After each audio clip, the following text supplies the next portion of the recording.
Hi, this is going to be a review of the trig ratios.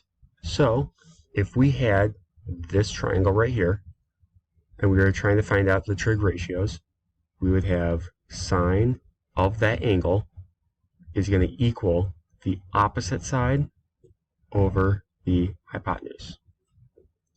Cosine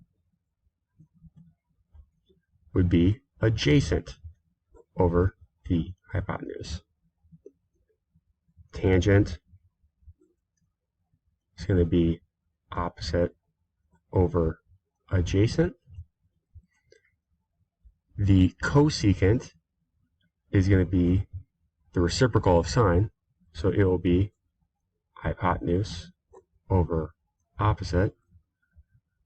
Secant is the reciprocal of cosine, so hypotenuse over adjacent. And cotangent is going to be the reciprocal of tangent, so that will be adjacent over opposite. Now, if we were to add in some values, like let's say that this is 5, this is 12, this is 13. Okay, pardon me. Sorry about that. Okay, so if we were to put in these values, then sine is going to be the opposite side, so the side that it is facing will have 5 on top, and then the hypotenuse is always that longest side, so 13. Our adjacent is the side that's touching, that's not the hypotenuse, so that's going to be the 12 over 13.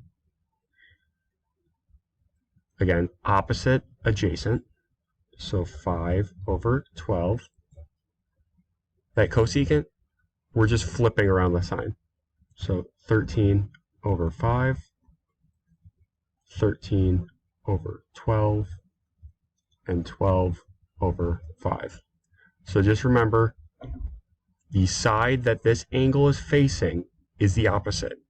The hypotenuse is always the longest, and the side that's in between the angle and your right triangle, or your right angle, is going to be the adjacent. So the adjacent is always touching, the opposite is not touching. If you have any questions on this, please reach out. Otherwise, have a good night.